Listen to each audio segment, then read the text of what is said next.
대해서 얘기를 해줄 때 좀 앞이 깜깜해지는 경우도 많잖아요. 뭐냐. 학생들도 생리통약 먹으러 다니는데 사람들이 주고 싶은데. 가져가세요. 안녕하세요. 직장인 장현지입니다. 안녕하세요. 어여모 정혜진 약사입니다. 약사님 혹시 생리 처음 하신 거 기억하시나요? 제가 기억나기로는 생리를 처음 했을 때 중학생 무렵이었는데 저희 엄마가 굉장히 대견하다는 듯이 이제 설명을 해주고 어른이 됐다 이렇게 얘기를 해줬던 기억은 좀 나는 것 같아요. 제가 아이가 이제 10살, 11살 이렇게 이제 커가다 보니까 주변에서 생리라든가 초경이라든가 이런 거에 대해서 물어보는 경우들이 있어요. 그래서 그런 얘기를 조금 같이 나눠보면 좋겠다 이런 생각을 좀 했던 것 같아요. 네. 아이들도 궁금한 부분들이 많은 것 같아요. 근데 물어볼 곳이 없다 보니까 포털 사이트에 질문을 올려놓더라고요. 예를 들면 생리를 시작했는데 또 오랫동안 하지 않는다라고 고민을 하기도 하고요. 맞아요. 엄마들 사이에서도 그리고 약국에 오시는 엄마들도 그런 걸 많이 물어보세요. 그래서 오늘은 엄마도 궁금해하고 아이들도 궁금해하는 그런 부분들에 대해서 얘기를 나눠보려고 하는데요. 초경에 오는 증상, 그리고 생리 중에 겪게 될 예상 밖의 상황들과 대처법, 그리고 정말 기본적이지만 엄마 아빠들이 빠뜨리기 쉬운 그런 리얼한 생리 이야기에 대해서 나눠보려고 해요. 고고! 초경을 하기 전에 어떤 신체적 변화, 증상이 있나요? 보통 그 2차 성징이 먼저 나타나는데요. 2차 성징이 뭐 초기, 중기, 후기 이렇게 이제 단계별로 나타나요. 그래서 보통 초경을 하기 전에는 가슴이 약간 나온다던가 몸무게가 좀 나온다던가 또 약간 예민해지는 그런 이제 가벼운 그런 징후들이 나타나게 되는데 그런 초기 징후가 나타난 후에 한 2년 정도 지났을 때 보통 초경이 시작이 돼요. 그래서 보통 연령을 보게 되면 그런 2차 성징 연령대가 한 10살 그 정도 한 5학년 6학년 그때 나타나서 한 1, 2년 지난 후에 초경을 시작한다고 보시면 됩니다. 엄마가 이제 아이한테 생리에 대해서 얘기를 해줄 때 좀 앞이 깜깜해지는 경우도 많잖아요. 그래서 어떻게 생리에 대해서 얘기를 꺼내볼 수 있을까요? 그 이맘때 애들이 되게 예민해요. 엄마한테 와서 엄마 하면서 얘기를 하지 않죠. 그러다 보니까 엄마가 이제 아이의 어떤 그런 변화 이런 걸 먼저 미리 눈치를 채고 말을 걸어주는 게 좋습니다. 아이와 같이 자연스럽게 마트라든가 백화점을 가서 이제 예쁜 속옷을 같이 이제 골라본다거나 그럼 아이가 또 의외로 되게 즐거워하고 되게 자랑스러워하고 막 그래요. 친구들끼리 어떤 얘기를 나누는지 또 생리하는 친구는 없는지 그런 이야기를 나눠볼 수가 있고요. 또 제가 앞서 말씀드린 것처럼 보통 이렇게 초기 2차 성징에 대한 것들이 나타난 후에 한 2년 정도 시간이 좀 있잖아요. 그럴 때 자연스럽게 생리에 대해서 엄마 생리 기간이야. 엄마도 한 주어떨 때 생리를 했었는데 할머니가 되게 대견하게 얘기해 주셨어. 뭐 이런 식으로 해서 자연스럽게 계속 얘기를 나눠주시면 좋을 것 같아요. 너무 이제 이게 아이의 생리라는 게 아니라 나도 엄마도 한다는 얘기를 해주는 게 되게 부담스럽지 않게 들을 수 있을 것 같아요. 근데 간혹 이 생리라는 거 되게 우리가 뭐 그날이야, 그거 뭐 이런 식으로 애들을 표현하는 경우들이 있는데 사실 그렇게 하게 되면 오히려 이거를 좀 감춰야 되는 건가? 부끄러운 건가? 뭐 이렇게 선입견 아이들이 가질 수 있기 때문에 그런 표현을 하지 마시고 어른이 되어가는 그런 성장하는 단계에서 보여주는 생리라는 그런 표현을 정확하게 써주시는 게 좋고요. 또 이제 간혹 엄마가 설명을 너무 잘해주고 싶어가지고 이 생리 과정은 아기를 낳기 위한 과정이야 라고 얘기를 하게 되면 아이는 그 출산에 대한 어떤 두려움을 먼저 느끼게 되는 그런 것도 될 수가 있기 때문에 그런 표현보다는 그 아이한테 좀 더 성장하고 어른이 되어가는 자연스러운 과정이라는 것을 먼저 이렇게 얘기를 해주는 것이 좋을 것 같습니다. 네. 처음부터 임신이나 이런 출산에 대해서 얘기를 하면 좀 부담스럽거나 더 무서울 것 같아요. 내 얘기가 아니니까 네. 조금 부담스러워하는 게 실제로 있더라고요. 네. 엄마가 생리에 대해서 어떻게 교육을 해주는지에 따라서 생리에 대한 인식과 문화를 바꿔줄 수 있다는 생각이 드네요. 또 아이들이 궁금해하는 게 생리가 시작된 후에 갑자기 멈추는 것인데요. 아이의 생리와 어른의 생리는 좀 다른 편인가요? 청소년기의 생리는 생리 주기부터 조금 차이가 있는데요. 보통 우리가 28일이라고 생각을 하지만 28일로 뚝 떨어지는 경우는 많지가 않습니다. 거의 50%도 안 됩니다. 특히 청소년기에는 거의 한 달 반 정도 주기가 좀 긴 경우도 대부분이고요. 소경을 한 후에 다음 생리를 이제 주기별로 기다리는데 안 와서 걱정하는 경우들이 있어요. 보통 1년 정도는 지나야 주기가 조금 규칙적으로 생기게 되고 길면 5년까지도 좀 기다려봐야 하는 상황들이 있습니다. 그래서 초경을 딱 시작한 후에 다음 생리 주기가 맞춰져야 된다고 너무 조급하게 생각하지 마시고 좀 더 기다려보는 거 또 너무 걱정하지 않으셔도 된다는 거 좀 알아두시면 좋을 것 같아요. 1년이 걸려도 걱정하지 않아도 되는 거네요? 네, 1년 정도 지나도 그냥 좀 지켜보는 것이 좋아요. 네. 이렇게 미리 생리에 대한 이야기를 나눠보면은 아이도 초경을 좀 심리적으로라도 잘 준비할 수 있을 것 같아요. 네. 아이들에게는 생리 중에 일어나는 일들이 생소하게 느껴질 수 있어요. 그래서 미리 일어날 수 있는 상황과 대처법에 대해서 알려주면 좋을 것 같아요. 그럼 아이들이 말하는 생리에 대해 미리 알면 좋았을 것들에 대해서 한번 알아볼까요?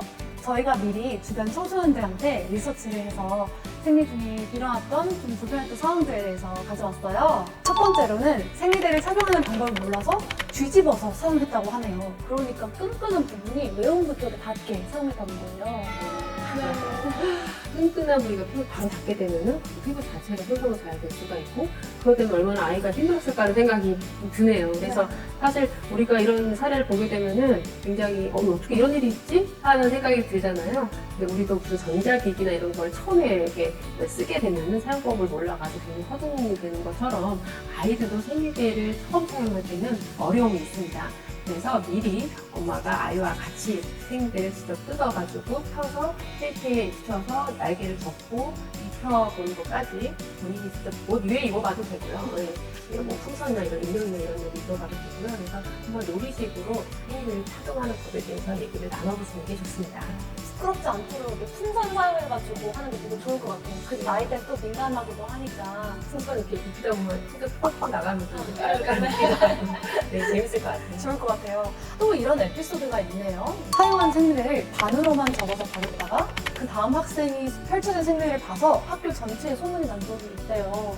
아이고, 아이가 굉장히 속상했을 것 같아요. 생각지도 못했던 그쵸. 문제가 생겨가지고 네. 여기 생리대를 갈 때 휴지에 잘 감싸가지고 버린 건 변기 버리면 안 되고 휴지통에 잘 버릴 수 있도록 말씀해 주시는 게 좋을 것 같아요. 네. 생리대를 붙이는 방법부터 버리는 방법까지 꼼꼼하게 알려주는 게 좋을 것 같아요. 여기 또 다른 사연인데요. 집에서는 엄마가 사용하는 주명 사이즈밖에 없어서 잘 때 주명을 2개로 이어서 사용했다고 하네요. 아이가 이제 2개를 사용하는 경우는 좀 양이 많거나 넘치거나 이게 걱정이 돼서 아마 그렇게 될 텐데 아이들은 아무래도 이제 활동을 많이 하고 그리고 이제 익숙하지 않다 보니까 어른처럼 이렇게 조심을 한다거나 이렇게 관리가 잘 안 되게 돼서 그래서 생리물이 넘치거나 해서 굉장히 당황스러운 상황이 생길 수가 있는데 보통 아이들이 처음 생리를 하고 할 때는 그냥 일반 사이즈의 주명보다는 오버 사이즈로 좀 넉넉한 사이즈를 준비를 해서 아이한테 주시는 것이 필요할 것 같아요. 네, 중형뿐만 아니라 대형이나 오버나 이렇게 되게 다양한 사이즈를 구비해두면 되게 좋을 것 같아요. 근데 또 이런 사연이 있네요. 오버나이트가 흡수력이 좋아서 하루 종일 타고 싶다고 해요. 그러면 안 되죠. 네, 그 오버나이트가 양을 많이 흡수를 해줘서 청소년에게 좀 준비를 해줘야 되지만 오래 착용을 하게 되면은 피부가 짓무른다거나 냄새가 난다거나 그래서 오히려 아이 학업에 지장을 줄 정도로 안 좋을 수 있어요. 그래서 오버나이트 생리대뿐만 아니라 모든 생리대가 일정한 시간마다 한 2~3시간마다 갈아주는 것을 꼭 말씀을 해주시고요. 학교에 가서 2교시 후에, 그다음에 점심 식사 후에, 그다음에 6교시 후에 이렇게 시간을 지정을 해줘가지고 생리대를 갈 수 있는 주기를 꼭 인지를 시켜주시는 것이 필요할 것 같아요. 아이들이 생리대를 갈아야 하는 건 알지만 가방에서 생리대를 꺼내는 것조차 부끄러워해서 하루 종일 갈지 않았던 그런 친구들도 있더라고요. 그런데 요즘 이런 거 있는 거 아세요? 파우치 아닌가요? 네, 이거는 교복에 탈부착할 수 있는 생리대 파우치인데요. 이제 단추 2개만 교복 치마 안쪽에 달아주면은 생리 기간에 탈부착할 수 있어가지고 여기다가 생리대 2장 정도 넣어서 학교에 갈 수도 있어요. 좋네요. 아이들이 학교에서 이제 친구들의 어떤 시선을 좀 신경 쓰지 않고 생리를 좀 갈 수 있을 것 같아서 되게 유용할 것 같아요. 딸한테도 주고 싶은데요. 가져가세요. 아유, 감사합니다. 생리통이 있을 때 어떤 약을 먹어야 할지 몰라서 무작정 참았던 적이 있다고 해요. 저도 학창시절에 이런 경험이 있었고요. 약사님, 학생들도 생리통 약 먹을 거나요? 생리통이 있을 때는 생리통 약을 먹는 것이 좋습니다. 우리가 생리통 약을 보게 되면은 거기에 용법 용량이 써 있습니다. 그래서 8세 이상, 10세 이상, 성인 이상 이렇게 이제 용법 용량이 설정이 되어 있는데 생리통 약으로 나와 있는 제제들 보면 이름이 막 이부, 레이디오 이런 게 쓰여 있어요. 그 성분들이 대부분 이제 이부그룹의 성분의 제제들인데 그 성분의 그 표기 용법 용량을 보게 되면은 8세 이상부터 뭐 1점씩 적용하는 그런 용법이 있습니다. 8세라는 건 만 8세이기 때문에 초등 연령이 어리시다 보니까 어린 아이들도 먹을 수 있는 용법 용량이 설정이 되어 있어가지고 그 제제를 선택해서 복용하시면 되고요. 다만 아이들이 뭐 위장 나이가 너무 심하다거나 또는 약물 알러지가 있다거나 일세피 계열의 그런 경우에는 아세트아미노산 성분의 그런 타이레놀 제제를 먹을 수가 있어요. 그래서 타이레놀 나와 있는 게 알약이 500ml, 650ml 이렇게 용량이 좀 많다 보니까 그 용법이 12세 이상으로 이렇게 허가 사항이 되어 있고요. 다만 이게 제형에 따라서 연령이라든가 용법 용량이 이렇게 좀 차이가 나게 되거든요. 아이에 따라서는 알약을 못 먹는 경우가 있기 때문에 물약으로 된 시럽 제제를 본인 연령에 맞춰가지고 먹을 수가 있습니다. 아기가 이제 보통 10살 월 초등부가 되면은 아직도 뭐 그렇게 시럽 자주 먹는 아이들 있는데 그럴 경우에 생리통 때문에 아프다. 또는 뭐 립식되는 정도 해서 먹게 되면은 많이 통증을 좀 잠재울 수 있는 게 좋고요. 생리통이 있을 때 약 먹는 타이밍도 중요합니다. 통증이 타면 해결되는 것도 아닌데 참다 보면 다 아픈 다음에 약을 먹게 되는 경우도 있을 수가 있어요. 네. 근데 보통 생리통을 생리가 막 시작될 때 하루 이틀 정도 아프거든요. 그래서 생리통이 주기적으로 내가 있다 할 경우에는 생리가 막 시작되기 그 전날이라든가 막 시작됐을 때 그때 먹는 것이 가장 좋습니다. 좀 걱정되는 게 너무 자주 먹으면 내성이 생기진 않을까요? 되게 많이 물어보시는데요. 진통제에 의한 내성은 생기지 않습니다. 다만 1차성 생리통, 2차성 생리통이 있어요. 보통 초경이 시작되고 20세 이전에 이제 생리통이 시작이 되고 생리가 막 시작됐을 때 아픈 그런 이제 아주 특징적인 게 있거든요. 그런 생리통 같은 경우에는 이렇게 생리통 약을 먹어서 이제 통증을 가라앉히면 되는데 그렇지 않은 경우가 있어요. 만약에 20세 이후에 갑자기 생리통이 생겼다거나 또는 생리가 끝나는 무렵에 갑자기 배가 아프다던가 또는 예전에 생리통이 있었는데 갑자기 너무 많이 아픈 거예요. 이런 경우에는 이제 단순한 생리통이 아니라 골반에 문제가 골반염이라든가 작은 내막증이라든가 이런 다른 질환이 있을 수 있기 때문에 꼭 병원에 가서 진료가 필요할 수가 있습니다. 이런 것들을 알았더라면 생리 중에 좀 덜 아프고 덜 힘들었을 것 같아요. 소중한 딸이 투경으로 인해 겪게 될 신체적 그리고 심리적, 일상적 변화를 미리 인지하고 부모님이 함께 준비해주는 게 되게 중요할 것 같아요. 네, 맞아요.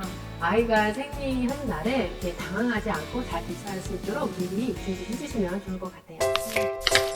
마지막으로 이 영상이 공개되는 날이 3월 8일 세계 여성의 날이에요.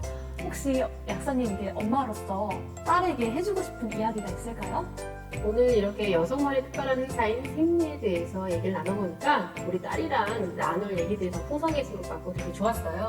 제가 이제 여성 건강을 책임지는 어영부 약사로서 특히 또 이제 얘기를 한다면 우리 여성 스스로가 몸을 좀 더 살피고 건강을 잘 지킬 수 있는데 좀 더 신경을 썼으면 좋겠다라는 얘기를 좀 해줬으면 좋겠고요. 또 많이 좋아졌지만 세상의 어떤 평등이라든가 또는 이런 불합리한 점들이 좀 아직도 있습니다. 네, 그래서 여성들이 사회생활을 하는 데 있어서 보다 더 밖으로 자기 목소리를 내면서 좀 더 보람이 되고 또 활기차게 할 수 있는 그런 세상이 왔으면 좋겠다. 그런 사회에서 하나 일조했으면 좋겠다라는 얘기를 딸에게 해주고 싶네요. 좋은 말씀 감사합니다. 저희가 준비한 영상은 여기까지이고요. 특별히 세계 여성의 날을 맞이해서 혹시 엔딩을 파이팅 한번 하고 끝날까요? 하나, 둘, 셋, 파이팅!